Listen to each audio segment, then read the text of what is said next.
Hello everyone, I'm Chandana Banerjee and welcome to my channel. Today I wanted to talk to you about homeschooling on a daily basis. Whether you're a homeschooling parent or if you're homeschooling because the schools are closed, I wanted to offer some of my tried and tested tips, hoping that these will help you continue your lessons at home. Now, I have been a homeschooling mom for the past 2 years. I won't say that I'm an expert, but there are a few things that I've learned over the last 2 years. Now, one of my first tips for homeschooling on a daily basis at home would be to make up your mind about homeschooling. Now, when I started homeschooling 2 years back, what I found really difficult was the fact that I would just keep thinking that whether I would be sending my son back to school or would we be continuing homeschooling. You see, when we decided to homeschool, it was actually a very temporary situation. We were traveling for a course that my husband was doing, and we were living out of a suitcase in a hotel room. And we decided to homeschool because, well, my son couldn't go to school that time. And I used all sorts of fun teaching techniques like using clay, drawing materials, painting, YouTube videos to teach him maths, English, and Hindi. Now, when we came back from the course and we got posted to another remote area, we kind of started thinking whether we really want to send him to the only good school there or would we like to continue homeschooling him. And since we were already homeschooling for 3 to 6 months, we thought, let's give this a shot. So that's how 6 months turned into 1 year, 1 year turned into 2 years. Now, the thing is that initially, when I wasn't sure whether I would continue homeschooling, I would keep looking at the calendar and wondering when I would get my own me time. That time when my son would go to school and again I could reclaim it for my own work. When I had that kind of mindset, I found homeschooling regularly tedious because I just thought that it was a temporary situation and I would be out of it very soon. But when I decided to homeschool as a long-term proposition, that's when I started to get more used to and more adjusted to our homeschool routine. Now, for those of you who are homeschooling just when the schools are closed, this is a temporary situation for you too. But even if it's temporary, just make up your mind that you will be homeschooling for maybe 1 month or 2 months or 3 months, depending on whenever the schools will reopen. And if you are homeschooling on a trial basis for a year or you want to give it a shot for a longer time, then well, just decide that this is what you're doing for now and you're going to do it with interest and as well as you can. I This is what's something that I have found that when you make up your mind, things start becoming easier and you're able to schedule your work, schedule your own routine, and carve out your own me time when you know that this is homeschooling is going to be on your plate for a while now. Now, the second tip that I would like to share is use methods that feel good to you and for your child. Now, when we get into homeschooling, there is so much of pressure to follow a certain syllabus or a certain way of teaching. And there are so many different syllabuses and methods out there. You just have to Google homeschooling blogs and you have like a plethora of them. Now, there's the Charlotte Mason method, there is the Montessori method, there is the Thomas Jefferson method, there is the classical method, and then there is the usual method where you borrow from a CBSE or an ICSE school syllabus and just follow that at home. Now, what I would like to tell you is that whatever you decide to go for, whether you decide to go for one kind of syllabus, or you decide to mix and match, or you decide to just create something which is more free flowing and free range, that is completely up to you. Go with something that works for you. Now, even if you, let's say, start with Charlotte Mason method and you decide after a few months that that's not really everything that you want to do, and you may want to pick and choose a few methods from the Montessori method, then that's absolutely fine. You can borrow a few methods from Montessori. Maybe you would like to borrow a few methods from classical, or you may just decide midway that none of this is working for you and you would like to create your own program to homeschool. Whatever you decide, choose something that works for you and works for your child. Because finally, at the end of the day, it is you two who are going to be learning together. You'll be teaching him, he'll be learning from you, and you will be learning as well from what you're teaching him. So choose something that brings you joy. The third tip that I would like to share with you is be open to changing things up. When we get into homeschooling, when I got into homeschooling and I chose a particular syllabus, I thought that I would have to stick with it for the entire year. But as we progressed, I realized that it just wasn't making a lot of sense.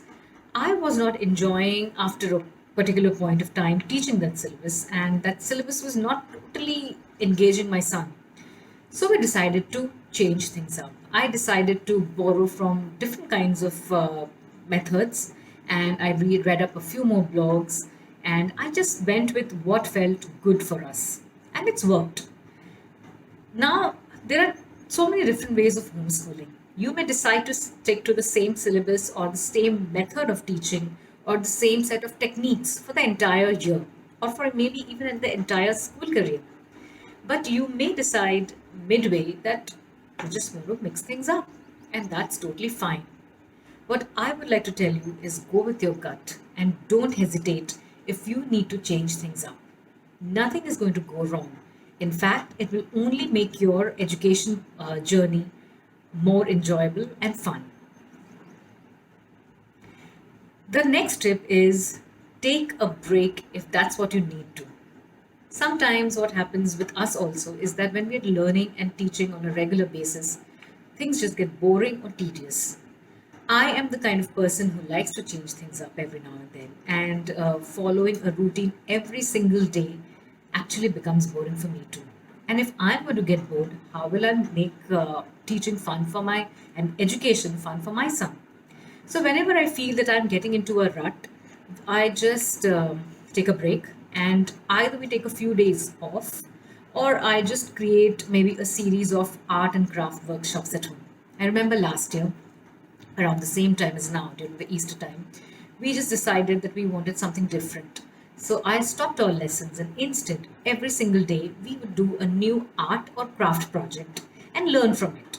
So if we learned, we made, I remember we did some Easter crafts, and we did painting tins and painting posters and all sorts of things. And I think I made some dolls with ice cream sticks and leftover paper. So we did all these kind of projects, and after about 2 to 3 weeks, we felt refreshed and energetic and ready to come back to our lessons. So, however you want to take a break, whether you want to, if the lockdown is over and you're in a city where there are some good bookshops, and you want to step out and go for to a bookshop one day, feel free to do so. You want to go to an ice cream parlor, feel free to do so. And if you want to take a longer break, do that. Do whatever works for you. Don't take, don't let stress take away from the fun of homeschooling. Every time I start getting stressed, I have to remind myself why I'm homeschooling. I'm homeschooling because I don't want myself or my son to get into the whole stressful rigmarole of a school routine. So whenever I look at my son and I feel that, oh, maybe he needs to write better, or his handwriting is not up to the mark, or he still has to learn how to write all those sentences in Hindi, I take a step back, I reevaluate, and I think, well, English reading or English writing or Hindi writing, whatever it is that I feel that he needs to ramp up on, is something that he can do in the next few months or even the next couple of years. There is no need for me to stress and make our daily routine stressful and annoying for both of us. And that helps. So always go back to the reason that you're homeschooling. You're homeschooling because you don't want to be called perfect, or you don't want to create perfect educational days, but you're homeschooling because you want to teach with joy. You want to create an educational experience for your child that he will remember and cherish and enjoy and learn from. And that can only be done when we set aside the stress. So take time to step back, recheck, and cut that stress out of your routine. Think how you can make your syllabus more interesting. Now, like last year, I bought a set of CBSE books and we did all our subjects like Hindi, English, Maths, and Science from those books. And honestly, neither my son nor me found those books very interesting or colorful. So, what we would do is we would use those books as the framework, but I would supplement the lessons with extra lessons via YouTube or through art and craft projects or through stories and books or documentaries. And I would even add to the syllabus. After a while, I realized that there was really no need to stick to a syllabus and keep following that to the T. That was just the framework to help us stay on track. And then there was this whole world of things that we could learn from based on not only the syllabus, but also what interested my son and what interested me. Now, I hope that these tips that I've shared are helpful for you in your homeschooling routine. Like I said, whether you're homeschooling for the long run, or you're homeschooling as an experiment, or you're homeschooling only because the schools are closed right now, you can use these tips in your daily homeschool sessions. Now, if you have any questions about homeschooling, do feel free to leave your question below in the comment section, and I will try to make a video for you to address those questions. If you like this video and found it useful, do like and share it with friends who might find it useful, and please do subscribe to the channel. I'll see you soon. Till then, bye bye.